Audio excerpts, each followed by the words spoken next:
Okay, we're live, Lisa. All right. Hi, Chi fam. It's been a while. I hope you guys It's are all doing well. been a long while, Lisa. Don't It remind them. has. It's We've been so okay. busy. They can't miss us if we never go away. So hopefully they'll miss us and come back. Yep. But today we got a lot of things to share with all you guys. We have loan scenarios. We have questions that I wanted to answer from some of my social media platforms, and we also wanted to talk about the market that people are talking about. They're saying that it's softening. Me and Lisa's gonna kind of give our take on that. We're also gonna talk about people's loan application getting denied, getting rejected by banks or Yeah. just for mortgages in general. So Lisa, being the loan officer, the awesome loan officer that she is, she's gonna give her take on what's really going on in that realm, and then we'll kind of go from there. But of course, before we start anything, um, I want to go over some data with all you guys. It's been a while, so there's been a lot of changes to the market currently in Yeah. Sacramento. So I want to go over all the data with you guys. And if you guys have any questions, comments, remember live chat is the place to put it. Okay. If you don't put it there, we're not going to see it. So let me go ahead and share my screen.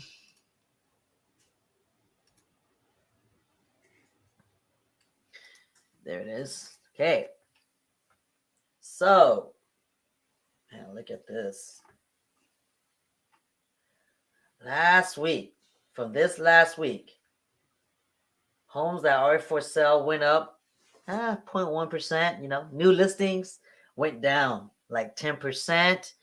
Sold homes went down almost 17%. Pending homes went up. Okay, so you guys can kind of see that right there. This is this is interesting, Lisa, because new listings went down. I I would think that new listings would go up, but it's going down so much. Okay, let's So go over basically, to the numbers of homes that are listed is less. Correct, yeah? no, new homes that hit the market like brand new just this last week Mm-hmm. went down. So the week prior there was more homes that hit the market that was brand new. Total Brand new homes, build. Okay. yeah. Brand new Not builds. not not Okay. new build, not new build like new development or anything like that. Like just a new listing. Okay. Yeah. So not a lot of people are putting their homes on the market, and about 10% less this past week. Personally, I'm not actually surprised by that, just simply because now we're going back to the traditional. Kids are going back to school. It's really, really hectic. And people typically don't list their homes as much due to the inconvenience factor of that. That's true, but that doesn't help the market. Mm-mm, not at all. because we still have buyers that are looking, Mm-hmm. and I'm telling all my buyers right now, winter time, this season going on to winter time is the best time to buy because every buyer right now, majority are saving money for holidays and New Year's, and Black Fridays. So that Mm-hmm. money is coming from their down payment portion of buying a home. And then they're waiting for tax season to come to get their tax return to add back to that pile that they just spent this holiday. Right. So I'm telling all my buyers right now, keep looking and don't follow that pack of buyers Right. because Absolutely. that's all the competition leaving out the market now to where you won't have to compete against, right? Right. So that's it right there. But you're right, like because we're going to that season, sellers are really frantic about the market and they think that they missed the boat.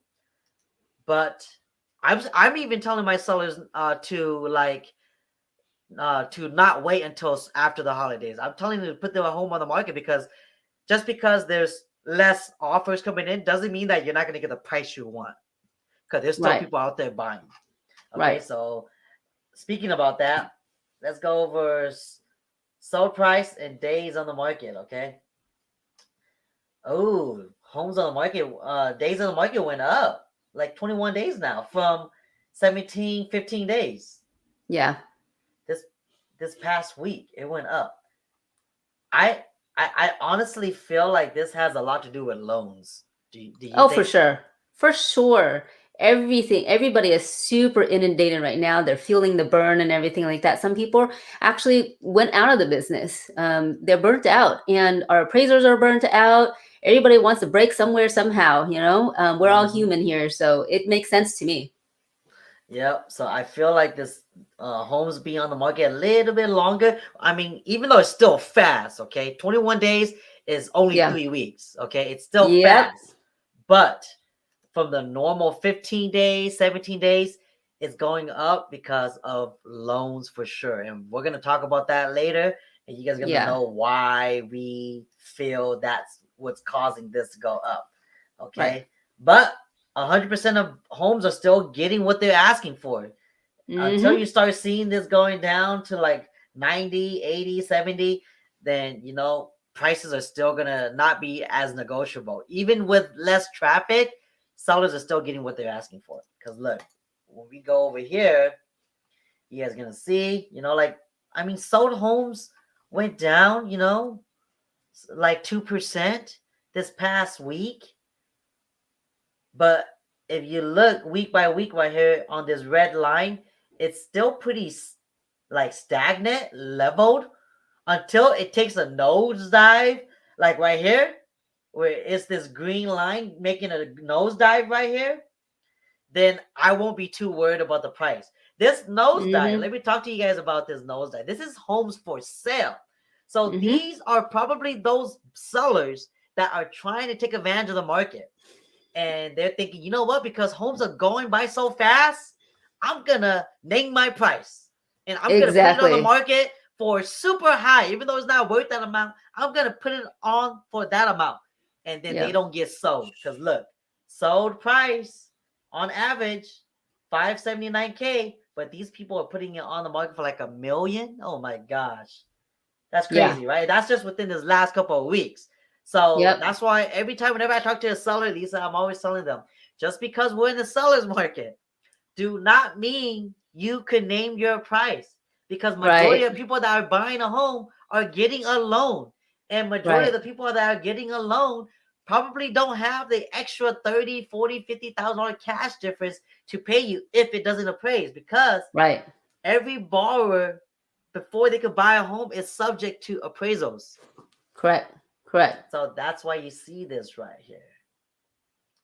What's going on, V District? What's going on, Van D T? They got some comments for us.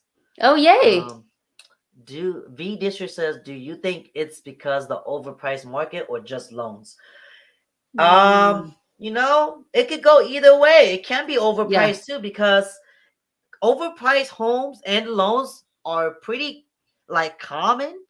Yeah. Because if a seller, like for this example right here, if a seller puts the home on the market overpriced, what it's worth, and a buyer comes in and needs a loan, and an appraisal comes in and says it's not worth that amount, seller, they have to reduce their price. Or a stubborn seller would say, nope, that's my price, take it or leave it. And then guess what? Right. They put their home back on the market, and then it goes back into escrow. Maybe this time the seller learned their lesson. It came back short again. So they decide, you know what? I don't want to go through this process again of putting my home back in the market, since this is the second time and it still came back lower than what I wanted. Just Right. sell it. So Right. that could be a correlation right there, V District. And then Van D. Hopefully I say your name right. I'm sorry if I butchered it. They said, what's your thoughts on the federal evictions coming to an end? Do you think there will be more homes on the market after it ends? My thoughts on the federal evictions coming to an end is, it's it's a matter of when, right? Yep. We all know that realistically, that moratorium was going to be lifted either way, sooner or later. And the real question is, what's going to happen to those tenants? That's really the real question, because now they just shot their credit in the foot. Mm-hmm. Right now, anywhere they go to, they're gonna get credit checked, and nobody's gonna want to bring them in, It's gonna suck. They're gonna have to go. I mean, I know people right now that are going to Airbnbs because Airbnbs don't check credit. It's true, but Airbnb is also getting tougher too, guys. Okay, and They I'll touch are. base on that a little bit more because I have an Airbnb, and people are. If you don't have any ratings on Airbnb people know what's going on, and that's the thing. If they don't accept you coming in for 3 to 4 days, it's okay. It's only money for 3 to 4 days that they're losing. They won't take that risk. Yep. And so hopefully that answers your questions. My thoughts on that is it's sad. I know that there's always a percentage of tenants that are good, that are really needing that eviction moratorium to stay in place so that it gives them more time to find a job and find another place. But to the ones that are taking advantage of the system, man, it's really hard to say. There's a bad apple everywhere. So that's my thoughts. It's sad because they pretty much ruined it for everybody else that really, really Mm-hmm. needed that. And that was in place for people who really, really needed it. And it Mm-hmm. was based on an honor system. And unfortunately, not everybody's honorable. Yep. And then do I think that more homes are going to come on the market after it ends? No, it's not going to change anything because there's still more people that are afraid of overbidding. Because majority of buyers right now are sellers once upon a time, maybe a few months ago. They sold their home because the market is the best it's ever been. You get high dollars for your home, and then they want to buy a home. So now they're in this pool with these buyers that are competing, and it's taking them a while to find a home. And some of these sellers that are buyers now are the ones that are willing to pay over asking with cash because they made so much money from selling their homes. So they do have the cash to be able to do that. Okay. So is it gonna bring more homes to the market? No, it's not, because like what I showed you guys here, there is not a lot of homes on the market. Wait, where's the days on the market? I just realized that. I mean, months worth of inventory. Yeah, I was curious about that one too. Wait. What? They may have taken it down temporarily while they adjust it too. Hold on. Oh, there it is. Okay. Months worth of inventory. Oh, look, it went up a little bit. It's at 0.9. From 0.6 to 0.9. But let's just looking at this chart right here, Vadik. It's until this number gets to like 3.0 or 4.0, prices are still going to be up there and inventory is still low, as you can see right here. We don't have any inventory. So I don't think more homes are going to come and hit the market. The moment more homes hit the market, I think what's going to really trigger that is more sellers are putting on their homes on the market, and they start seeing a trend. Because it's funny, because the average person, once they start seeing everybody doing it, it's kind of like, oh, that must be cool. I want to jump on that bandwagon too. Then now everybody starts putting their home on the market. That's really what it is. Yeah. Until they start seeing their neighbors putting their homes on the market and they're really good friends with their neighbors, and then they jump on board. Until we get to that point where you walk out your door, you see every home on your street on the market, I don't think more homes are gonna come and hit the market. Right. It's still in a seller's market for as far as I know it. You feel the same way, Lisa? Yeah, I absolutely feel the same way. And it's again, the brand new builds are having issues with having enough labor to finish their inventory. On top of that, people are in the same situation. It's like, well, if I sell, where the heck am I going to go? And with interest rates being so low, and I'll price a couple of things out for you later on, a lot of my people are cashing out and renting out their current house and getting the next one. And I'll show you how it works. And it makes financial sense for them to do it that way, unfortunately. So if they're not releasing their property and they're trying to buy another property, that effect will continue to happen. Yep. That's really what it is. So, I mean, that's the market trend for you guys. Giving you guys an update on the weekly. Segueing into some of the questions that I got from my social media platform. Just want to answer those real quick. One of them was from Fu. He says, "Can you explain what happens or what can happen, both to a seller and to a buyer, when a Yeah. loan commitment is submitted, but the loan doesn't go through and the buyer doesn't have the funds to close? Although Okay. many people think that doesn't happen, it does. And talking about it will help educate everybody in that scenario." So, what do you think about that, Lisa? So really, when you pick your team, okay, when you're going into escrow, when you're purchasing a house, it's kind of like a marathon. And if you choose team members, your realtor and your lender who are your team, and they don't know the market well, or they don't know how to maneuver that, that's where those issues are going to come in. And what I am talking about is like, is your qualification really a qualification? You have to really understand your loan. Okay. Have that thorough conversation with your loan officer and make sure that your realtor is on the same page as well. If you know that you have a tough situation, don't hide that. Eventually, it's going to be uncovered anyway. And it's hard because a lot of times in our business, it's kind of like a sales position anyway, and everybody's trying to push out more people, more transactions, and if one falls through, it's okay, I'll work on the next one. You don't want that. You want somebody that looks at you as a family member as well, and this is your livelihood, and that's really the thing. And you want them to be as thorough as possible in the beginning, so you don't shell out all of those dollars ahead of time buying an appraisal, getting a home inspection, and then find out later, I was like, well, because of your student loan, because of X, Y, and Z debt that you have. Or a lot of times people don't realize this. Even if you're separated from your spouse, if you're getting an FHA or a government loan, your spouse's debt will be included in your debt too. And I've seen so many times where loan officers have overlooked that, try to send me the deal, and I was like, hey, I'm so sorry, but this is the situation. Your debt has to be counted in this. And when your relationship is not amicable and you can't get a hold of the other person, you can't pull the other person's credit without their permission, where that's where a lot of these things could fall apart. What happens, okay, is if you are an escrow, if you have a good realtor, they will have contingencies in place for you to protect you. Yep.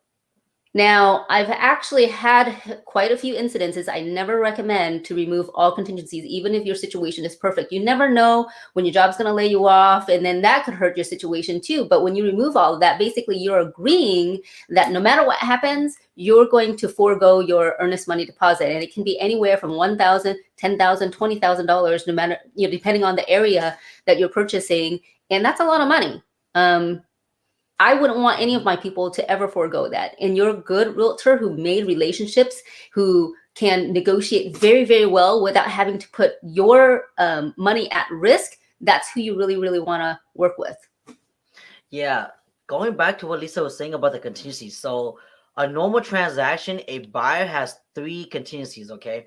The first one is your inspections. You have 17 days from the moment that your offer gets accepted to doing your inspections, meaning if you take longer than that and they send you a notice to perform, the sellers, they could cancel on you and refund you your deposit and put it back on the market because you're milking the time. Okay. So that's why they want you to remove that, because one, it's not because they just want to cancel on you. They want to sell their home.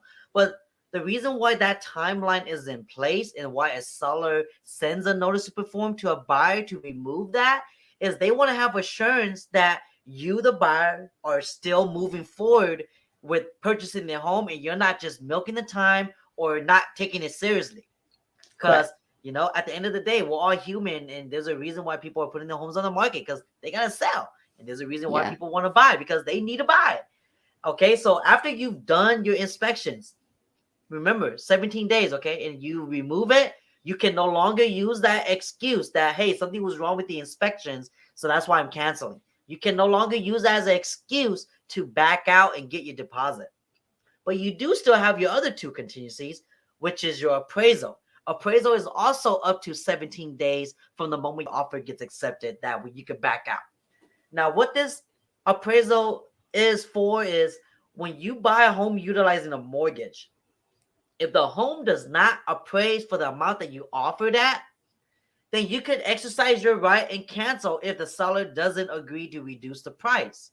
But in this market where people are paying 10, 20, 30, $50,000 above appraised value, that means that even though it doesn't appraise, you are still going to be forking out that cash that you promised at the end of the day to the seller, whether it's 10,000 or 20,000. So with that term in place, you can still activate your appraisal contingency and back out if for whatever reason it didn't come in at the price that you preferred it to. But it will be challenging because you already agreed to increase some cash on top of appraisal.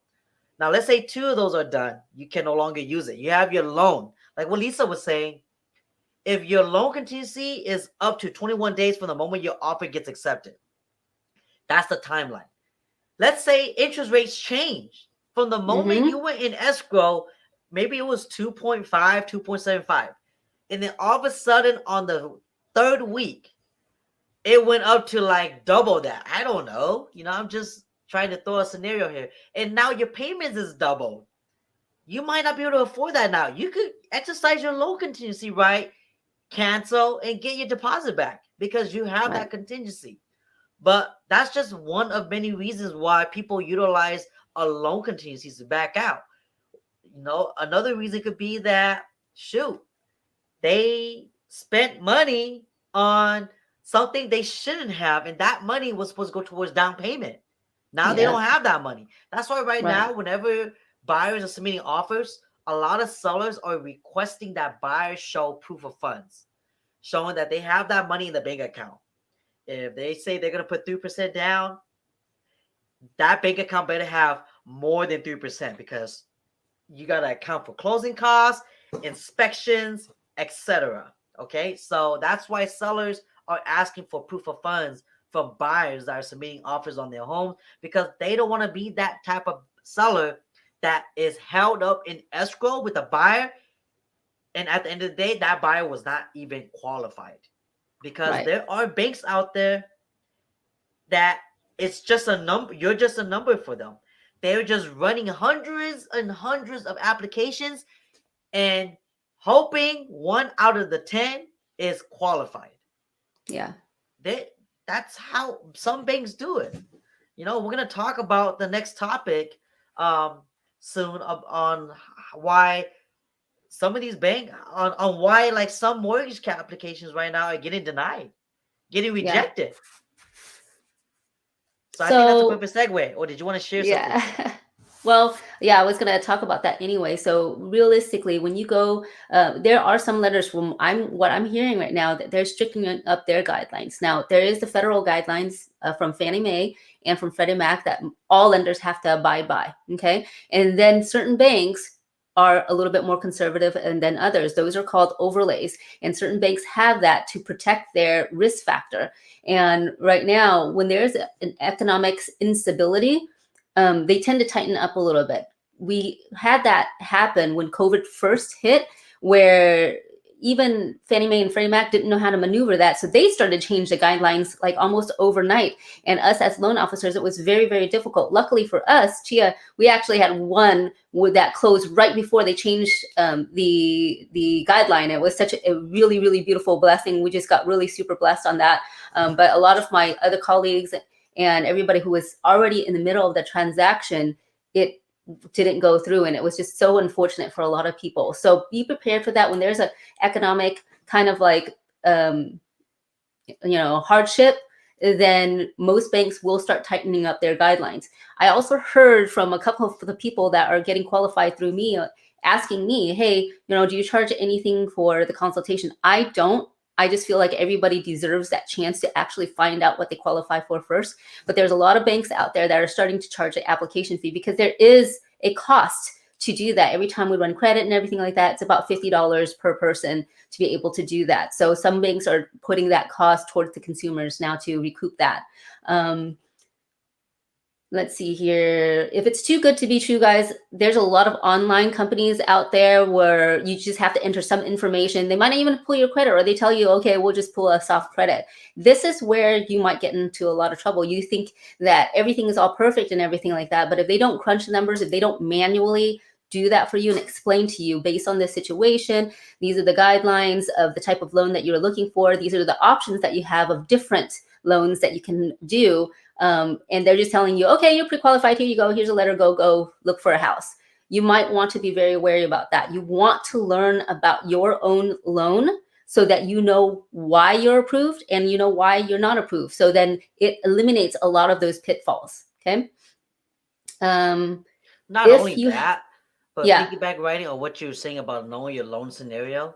Like we had a client, right? And we were in contract, and the lender did not know, the lender at that time, not you, but the lender at that time that they were working with initially did not know that that city or that Oh, area that yeah. she was buying in, that there was a loan limit.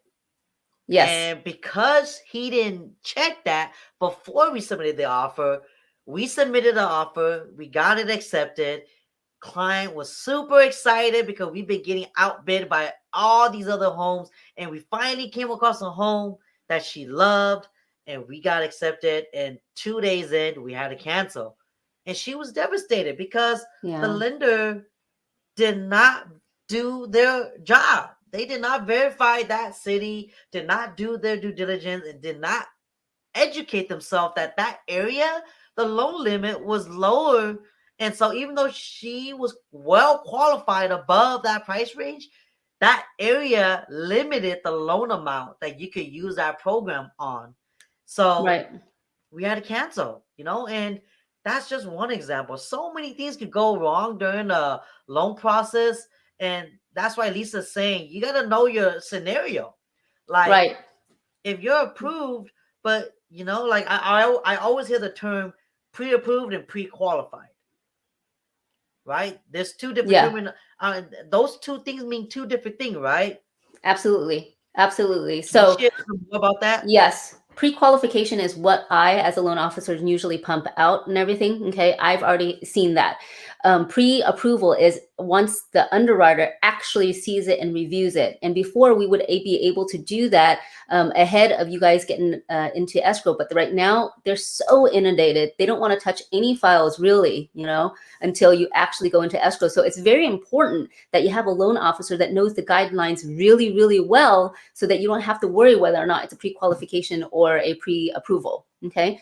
Don't depend on other people's, I hate to say this, but don't depend on other people's competency to get you into what you need. And this is the reason why Chia and I are out here, and we want to educate you as the public to know that, hey, it's really important for you to really understand your loan. I know it's very overwhelming sometimes. Have somebody that break it down easily for you. Okay. And if you feel like you can't talk to your loan officer or your realtor and ask that same question 100 times, because it is a lot of information, then go to another one. Mm-hmm. Okay. And I always like to say, and this is just kind of answering V District's comment right here. So does that mean we need to find more reliable loan officers? Yes and Yes. no. If you have a really reliable loan officer that you've already worked with and trust, then Yeah. maybe you might not need to. But if you are a first-time home buyer, me and Lisa, we recommend shop lenders. Find out which one you want to work with, gives you the best rate, and get some reviews. Like, do your Yeah. homework on the individual to see if they really know what they're talking about, and then just kind of go from there. Like, a lot of times you could kind of get a feel for these loan officers that you're interviewing, whether or not they have a heart of a teacher or whether or not they're just trying to make a sale. Correct. You could tell pretty easily. So I would recommend that you find a few good loan officers, and then from there, like, test them, ask Yeah. them some questions, like, how do they qualify you? How are they Mm-hmm. going to qualify you? Like, what are they going to do? Things like that. Like, if they don't mind answering your questions multiple times and educating you Right. to where you get so good at it that you could probably be comfortable becoming your own loan officer after your file, then, like, Yeah. maybe something's going on. Like, Lisa and I always joke around with our clients and say, man, by the time we're done with you, you're going to be a good ass agent or a good ass loan officer. Yep. We always joke around because we like to educate and overwhelm our clients so that way they know everything. and they're not just super reliant on us. I mean, we appreciate that trust, but at the same time, we also want to educate our client first off. Right. Damn, this guy is hot. Don't know what you meant by that, but I'm actually pretty cold. I got the AC blasted. But yeah, so hopefully that answers your question. But yeah, what was you gonna share, Lisa? What was you gonna? So I wanted to share this with you guys. A lot of times when people are like waiting for the bubble to burst and everything, and wanting to understand, is there going to be more homes on the market? So I actually am in the middle of refinancing another person right now. So I wanted to share these numbers with you guys so that you understand how much money you can actually make in real estate. These are real situations, and I wanted to share that with you. So let me go ahead and put on my screen here. Ha ha ha ha, touche. Okay. Is it on? Can you guys see that? I see it. Okay, awesome. So about 2 years ago, okay, I had a client that purchased a house using an FHA loan. They bought it for $388,500. They put 3.5% down. This was their loan amount. This was the interest rate at that time. These are the property tax, home insurance, the whole shebang. So this is their monthly payment right here. Okay. Does everybody see that? $2674.18, right? This is how much they brought in. Okay. A little shy of $24,000. Okay, guys? This is important because when I'm looking at refinancing them, this is 2 years ago. Okay. These are the payments that they're breaking down. Usually when I'm refinancing people, I'll give them the option of keeping it at a 30-year loan, going down to a 25-year, a 20-year, or a 15-year loan. Okay. They want to cash out completely. And when you're cashing out, you have to leave 20%. This time, that is a COVID overlay during this time because the banks don't want people to cash out on their house and then foreclose on it. That's exactly what happened in 2007, 2008. Okay. So they don't want that to happen. They want some skin left in the game of your bucket. So they bought this house for $388 2 years ago. It's now worth $525. Isn't that awesome? Because it's worth $500. Yeah, it's pretty darn awesome. And anytime you're doing a cash out, max out, the interest rate is always going to be slightly higher. So in this situation, for a 30 and a 25 year, it's 3%. So if they continue, they already had this loan for 2 years. I give them these options just so that they can say, okay, I want my payments to be as minimal as possible, or I'm going to live in here for quite some time, so I want to extend it. This person actually opted to do the 30-year because he's going to rent this out. And the reason why he's renting it out, if you look down here, okay, if he takes the 30-year option, he's saving $431 a month, $5,172.04 a year, and overall savings, he's going to save over $100,000 just to do this. And guess what? Because he's taking the cash out, remember, we go back to here, he put in less than $24,000. He's taking out almost double that, almost $42,000 here. He's taking that money, he's purchasing another property. He's buying another property and he's renting this out. And his house is a 4-bedroom, 2-bathroom, which means on average, he can probably rent this out for $2,400. So he's going to cash flow on this property if he takes this, take all the money that he put in and then some to buy another property, and he's getting to save this much money. Man. If he does the 25-year, he still saves $210 every single month, and this is how much he's going to save. Now, if he goes down to a 20-year, he will actually have to put an additional $101, okay? But he'll be saving this in the long run. There's no right or wrong answer. It just depends on your lifestyle. If you know that you're going to keep this property for a long time and you know that these payments are easily made for you, then great. But because he's thinking, all right, I just don't want to be bleeding every single month. He has a regular state job and everything like that. So he took the lowest one just in case anything were to happen. And if nothing happens, he's just going to make extra payments on it and make this even shorter, which is totally fine, guys. Okay. Even though he's still adding, because again, he's already paid 2 years into the loan. He's basically restarting his loan, but in the long run, he's still saving this much. So he didn't care. That's not bad. No, that's tremendous. That's That's pretty cool. amazing. So when you're asking people, it's like, well, when are these people going to sell so that they can upgrade and everything like that? When I'm showing people these numbers, they kind of don't want to upgrade. They kind of want to keep what they got because they got a good Rent it thing out. going on. Yeah, they got Hmm. a good thing going on, unless they really want to significantly take all the money. Because remember, he's not able to take out all his money. If he's able to take out all his Right. money, perhaps now he gets his dream home. And if he's in that phase, then all that's great. That number, unfortunately, is much, much less than somebody that wants to keep it. So Yep. back to, if you think that the market's going to take a turn where everybody's going to crash, the number of forbearances only make up 10% of all homeowners right now. Okay, and it's lessening. And then the numbers of people who are going to be in this situation. Think about this, guys. It's harder to qualify to rent a property because the debt to income ratio typically to qualify for rental income cannot exceed 30%. On an FHA loan, you can go all the way to 57% debt to income ratio. So it's very similar qualifications. It's actually harder because people are afraid of the eviction moratorium. And if I go back and tag on to that, the eviction moratorium is supposed to be lifted. We knew that was going to come eventually, but the courts are so inundated right now, okay, that it's going to take them quite some time to go through everybody and get a sheriff out to evict people and all the other stuff. So those properties probably won't go on as much, okay, or as quickly.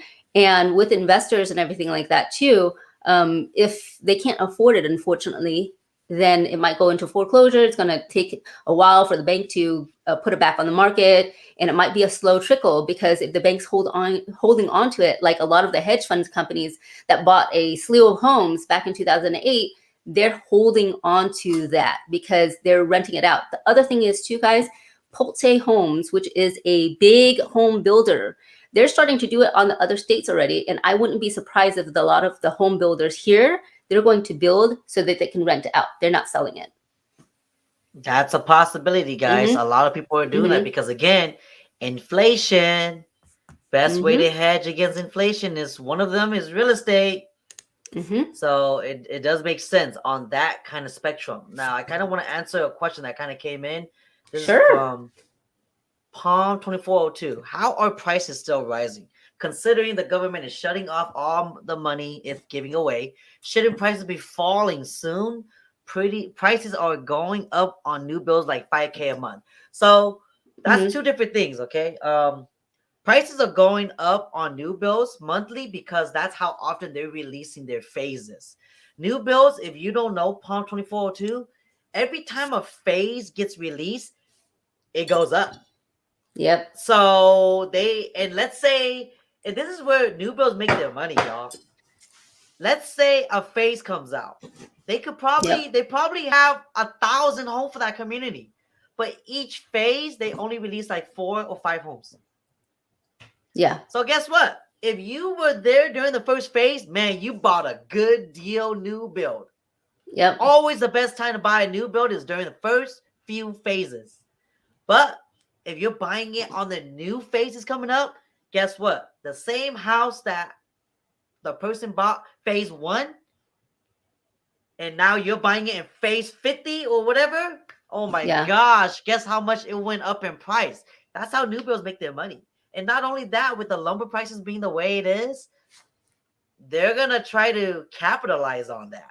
You know, and like there are some people, like if you guys listened to our live stream a few weeks ago, Lisa was sharing about one of her clients out of state bought a home, and they increased the price on her while she was already in contract with the new build. They increased the price. That is crazy, right? How they could do that and not get in trouble for it. See, here's the thing, guys. The contract for a new build is no less than 100 pages. The regular contract is probably only about 20 pages, right, Chia?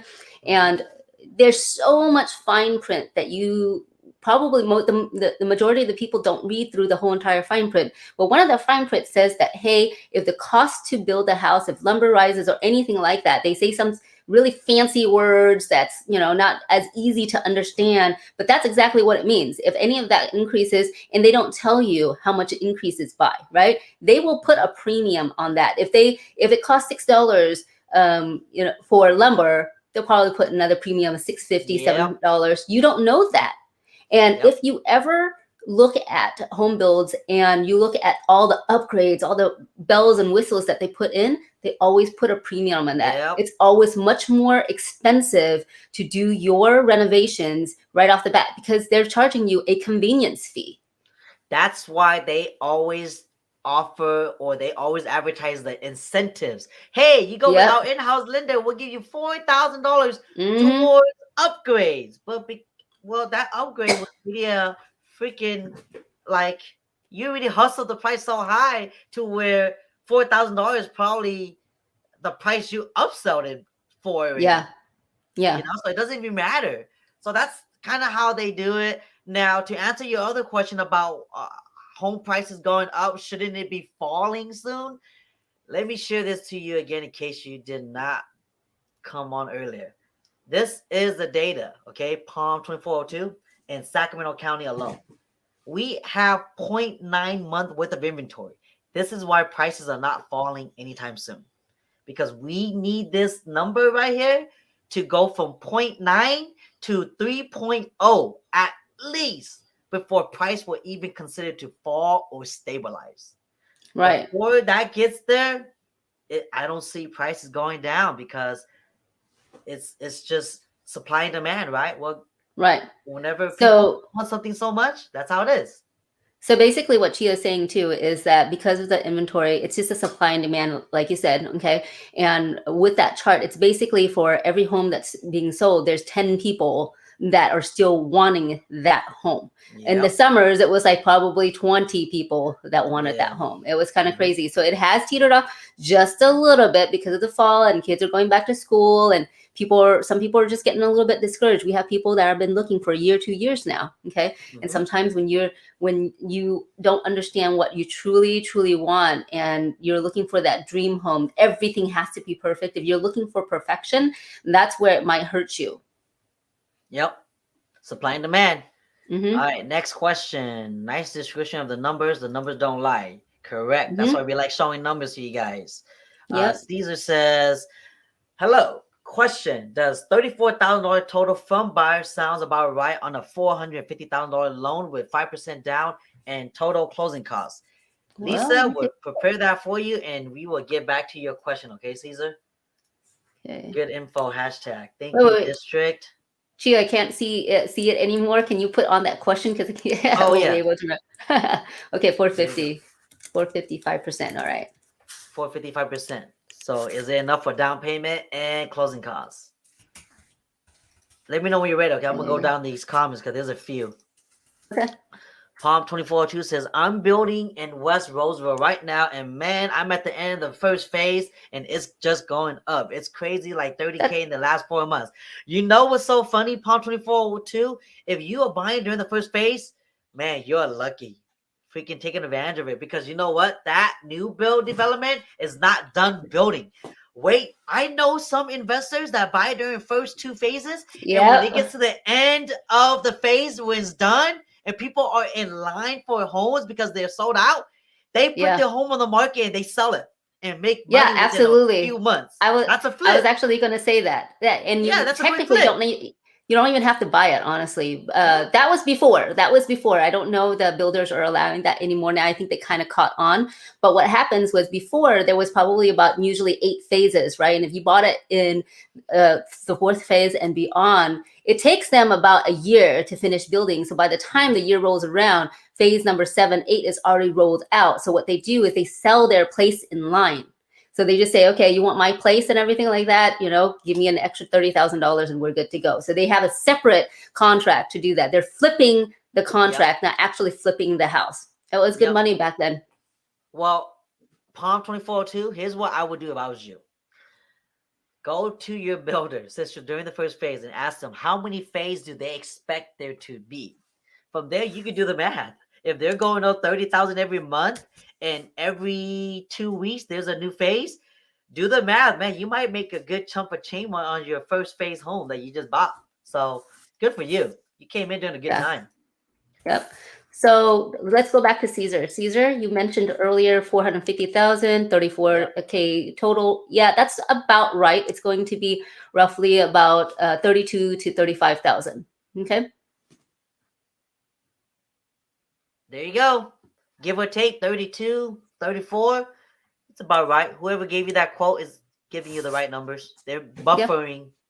Yep. Always leave room for buffer, Caesar. Because Lisa likes to give buffer a lot. She likes to give worst case scenarios because Yep. because you're not closing a home anytime soon. It might be months. Fees may change. Title company that you go with may change their fees.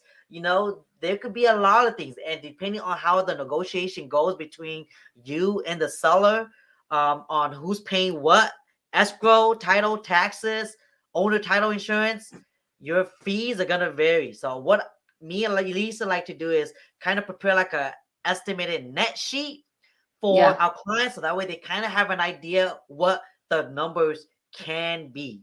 It's not accurate, but at least there's room for buffer. If you do that, you can't go wrong. You don't want to be that Correct. buyer that we were talking about earlier, where they did not have enough money to close and they had to cancel.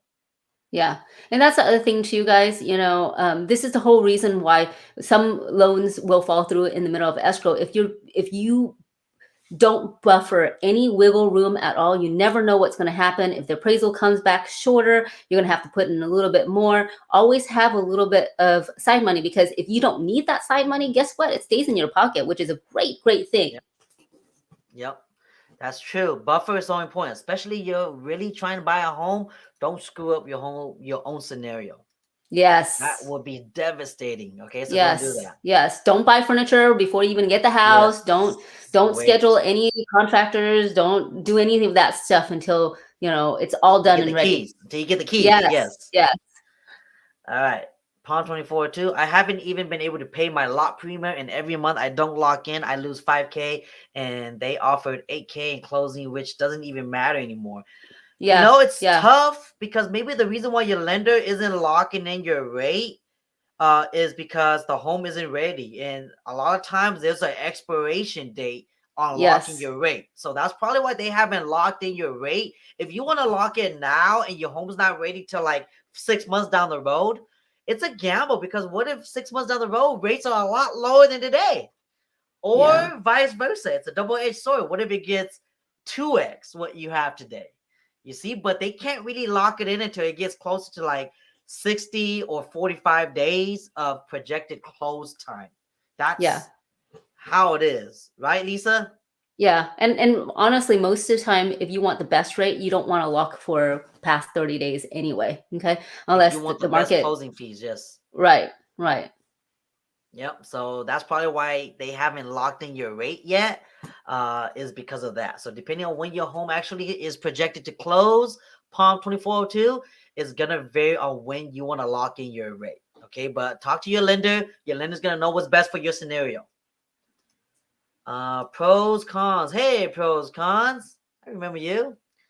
Why loan origination fees vary so much? Because they just do. It depends on Depending the on, bank. yeah, it Yeah. depends on the bank. Because remember, when you talk to a Yep. loan officer or loan originator, right? Like Lisa, all they're doing is preparing your file and presenting it to investors to see who wants to bite. Yeah. Well, it's not She's only that selling. too. Yeah, really, the origination is going to differ, because there's a lot of banks out there that the only thing they want to show you is how great the rate is, right? They just want to show you all the bells and whistles, but they don't tell you Yep. anything that's behind the scenes. So they'll be like, "Oh yeah, I could totally beat that rate. I can give you like 2%," but they fail to mention that they're going to charge you $20,000 just to do that. Okay, so Mhm. when it's too good to be true, when you understand why these fees are put in place, if you understand your true loan scenario, then the chances of it falling apart is going to be a lot lessened.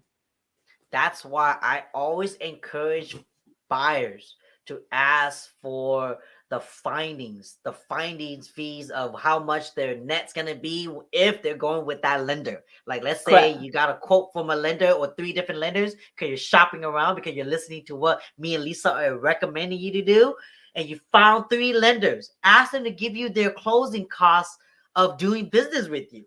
then you Yeah. could compare, and then from there you can say, wait, this person's giving me 2.8%, but they're charging me an arm and a leg. This person's giving me Mm-hmm. 3%, but man, it's much doable for me in closing costs. I have money in my Right. pocket at the end of the day. That's why you compare lenders, and don't just compare by what they say. Compare by the actual numbers, because like what V District was saying, numbers do not lie. Right. Numbers don't lie. And be So very you careful with that too, guys, because a lot of times lenders will put in a lot of fees for their oh origination because they yeah. have to, okay? And then what they do is they lower the fees from escrow, title, and things like that. So it looks really attractive. It doesn't look like at the end of the day, oh, the fees are pretty much the same.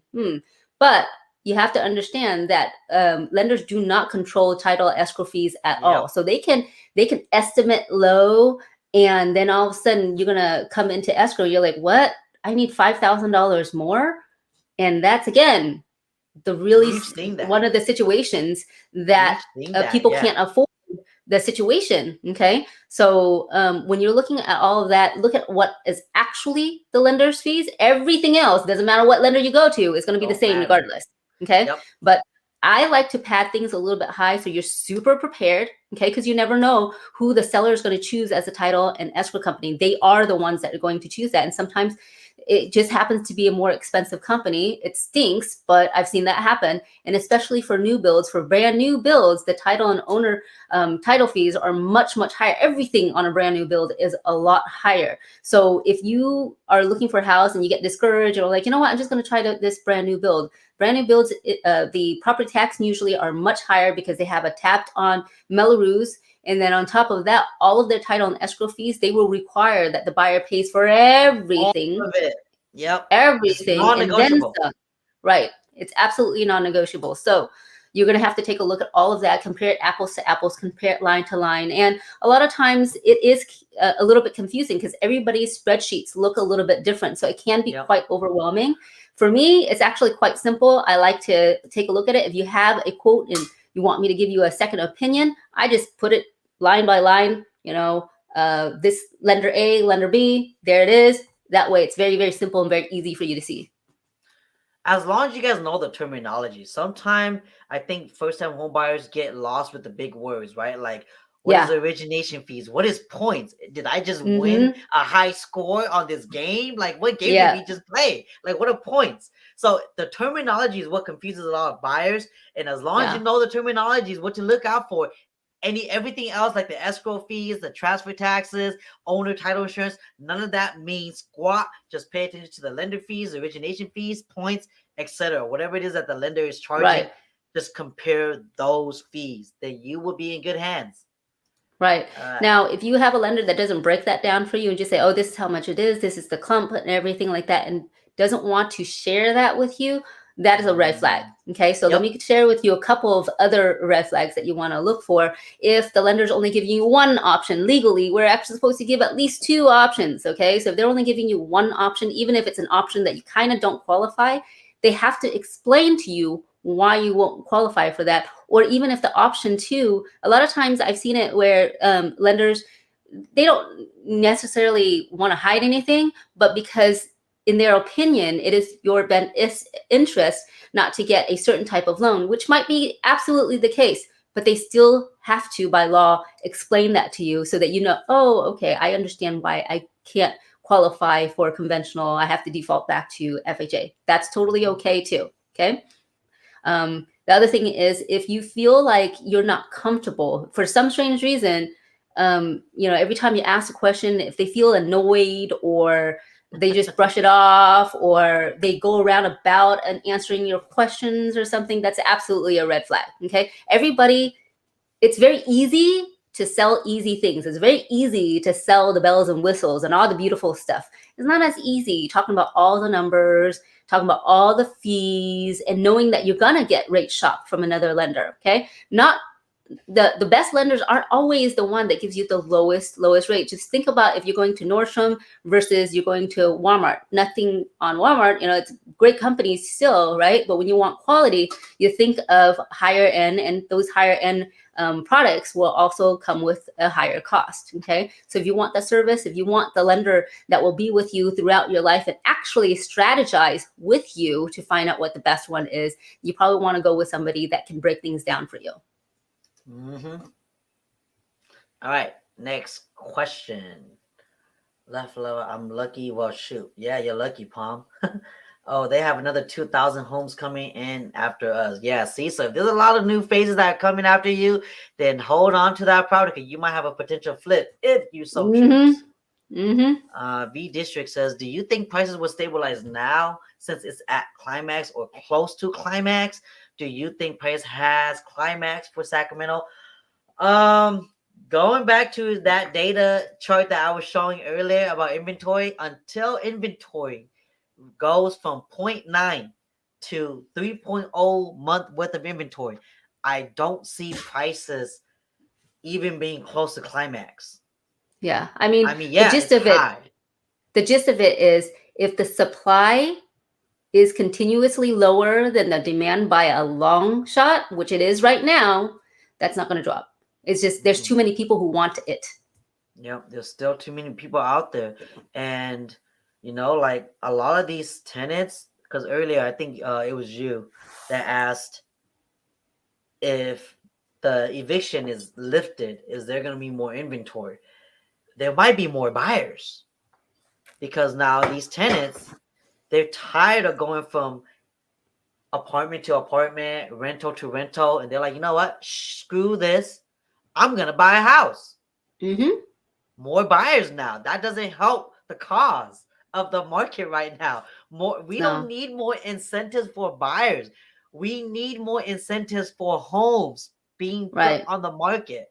Like me and Lisa talked about this the other week, where Biden is planning on giving incentives to all these first-time home buyers. Why? We have so many first-time home buyers. Give an incentive to owner that if they sell this year, they're going to get a break from their tax next year. I don't know. Do something that incentivizes a homeowner to sell, so that way everybody goes, oh, shoot, I better sell to take advantage of this incentive that the Biden administration is giving out. But instead, they're going the opposite way. Exactly. There's already a bill in place that we're voting against, because if you're an investor of any sort, doesn't matter how much money you make or anything like that, the capital gain is going to increase to 43%, regardless of what year you sell it at. So that doesn't incentivize sellers to want to sell anymore. And that's going to come into another situation, because as long as there's more buyers and there's not enough sellers, we're going to continue to be like this. And guess what? I'm more fearful that it's going to be kind of like a Europe thing where, okay, after a while, there's not going to be enough, and all of that money is going to be all old money. So you don't have a property right now, you're going to continue to be rent. Most of the majority of Europe are renters. Okay, for us right now, okay, I would say about 20 years ago, 30% of people are homeowners. Now it's actually above 60%. Because of all of the information that we're getting online, people are a little bit more savvy. They're understanding that they don't have to put 20% down to buy. They don't have to have excellent credit to buy. So that brings in a lot more pool of people, a lot more hope for people, which is a wonderful, wonderful thing. But it's also going to create this frenzy and this high demand and very low supply. Yep. And what Lisa was talking about regarding the new bill that a lot of investors are voting against, or even homeowners, that capital gain is a big deal, because some of these investors probably bought when it was a last crash. They probably picked up like 5, 10, 20 plus homes, and they kept it and rented it out. And this is a year plan to sell, but now they're being taxed on all that capital gain. They're not going to want to sell. So you know what they do? Screw it. I'll keep renting it out. I'll raise rent. That's why rent's so high right now. So this is the reason why I showed you the numbers that I showed you before, because if they're going to get taxed for it already anyway, they might as well get cashed out. they cash out and they just buy another property. You don't have to deal with that. That's what it is. You guys need to know the game. You guys need to Mm-hmm. play it well. You guys need to have people that have your back and people Yep. that is going to be part of your team that's going to be able to help you to grow, because buying a home is not for short term. Buying a home is Yeah. for long term.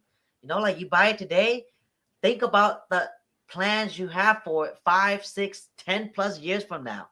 Is it going to be Yeah. an Airbnb? Is it going to be left behind for your kids? Is it going to be like your retirement? Is it going to be like, a nest egg? What is it going to be? It's a long-term commitment. To some of the people that are buying it for a couple of years and selling it, they're probably flippers. They want to make quick cash. That's the best way to make quick cash. But if you want to build wealth, you hold on to the property that you just bought. I Right. got a comment.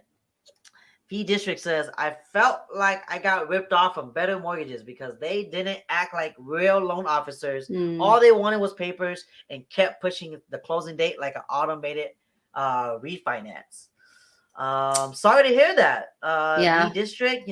Unfortunately, that's a lot of people's scenarios nowadays, because like Yeah. what me and Lisa are saying, a lot of these big companies, it's a numbers game for them. And Right. You're out going of the into a call 10, center. Yeah. yeah, you're doing your application to a call center. The person that you spoke to initially is not the person doing your loan. And the person that they pass you on to don't know what the heck is going on with your file. Gotta reach back to the person that initially called you. And it's just a chain of commands. And eventually, people get, for them, it's like a 9 to 5, nothing against 9 to 5s, but then like for them, they only know what they know. They're not really like a true from A to Z loan officer like Lisa. Like Lisa, if Yeah. you call her today, she's gonna get your loan app in. She's gonna Yeah. collect the file. She's gonna order the appraisal. She's gonna call the appraisal if they're delayed, or she's gonna make me call the listing agent to call the appraisal. Yeah, and then she's gonna like do the signing with you, go over the closing disclosures with you, your rates, making sure Right. you want to lock in your rate. She's all you see. Her and her Yeah. assistant, or most of the time it's her. Yeah. And that's a big difference between working with like an independent mortgage broker and working with a big bank, because for them it's all about numbers, because they spend 6 figures a week advertising to get your eyeballs. So Yeah. you go to them because it's like a subconscious thing, but Right. not realizing the process, because they don't educate you, because they only know their role. So I'm Right. sorry to hear that. Yeah, I'm so sorry that you had that experience, but now that you know, I hope that the next time you do refinance, definitely you have enough research to make the best decision for Shop yourself. around. Okay. Yeah. Shop And around. that's the thing too. It's like I used to work at a call center, not for mortgages, but for another industry. And typically most call centers, they monitor you and they rank you on how quickly you can get a customer off the line so that you can bring in another customer. My So goodness, that's yeah, insane. it's normal call center, mentality. And that's sad, because that's why sometimes it makes Yeah, the good people like Lisa jobs harder, because now she's automatically judged. She yeah, That client just spoke to 100 other call centers that was doing loans, yeah, and now who's this Lisa Nguyen girl gonna yeah, do different? So now we're competing against that. yeah, So like there's good lenders out there. You just gotta yeah, shop. Nothing against big banks, but I always like to say, don't just rely on their quote. Talk to an independent mortgage company as well, because you might be amazed. Because remember, a big bank sells many products. You could buy a car, you could buy a boat, a motorcycle, a house. You could buy insurance. Independent mortgage broker, you could buy a house. They specialize. These people are tradesmen. Okay, so remember that. I felt like they input random fees. Now I know good info. Yes, the lowest rate don't mean the best financing. Correct, district. Like it's sad, but that's really it is. That's really what it is. You're always gonna have these big banks, but people don't know what they don't know until they know it. And now correct. you know it. So educate yourself. There's a lot of information out there. Um, Educate yourself so that way you know you're in good hands. Becca says, Lisa, do you work for a bank? I actually work for a local direct lender, and we are a hybrid firm. So, say for instance, if your situation is outside of the box of what my in-house lender can do, we are able to broker out, which is the beauty because we have the best of both worlds, where I actually know who my underwriters are, I know who my processing team is, I know who my operation teams is, down to every step of the way. Okay, but in the event that you just have an oddball situation that we don't have the products for, that's totally fine. We can broker it out and we have options for you guys. There you go. All right, we're gonna end with that. It's 7:05. I don't want to take too much of your Thursday nights, Chi fans. Thank you guys so much for all the questions, comments, and the like. If you haven't hit the like yet, hit the like. Yes, please. But we will be back again another week. Hopefully you guys have fun. We have fun. I had fun. Yeah, we always have fun. Yeah, it was good. It was a lot of good information. But yeah, we're back. It's good to see all you guys again. Answer all your questions. Hopefully, we can do more of this, and hopefully, the market changes for a lot of first-time home buyers out there that are still looking. If you are still looking, don't take a break. This is the season. This is the quarter for you to find your home because less competition. Okay, Right. Not less demand, less competition. Okay. Yeah. One last question, Becca. I'm looking to do a cash out refinance and wanted to see if it's a good path to go. Well, I left Lisa's information in the description box below this video. If you guys want to call her, shoot her a quick text saying, "Hey, this is Becca from ChiaTalks, the live stream earlier." Question. Yeah. She'll be glad to answer your question there. Okay, Becca. Hopefully that helps. Sorry, we gotta cut it out just to honor everybody's times. Okay, but you guys take care. Bye, guys. Have a good one. Later.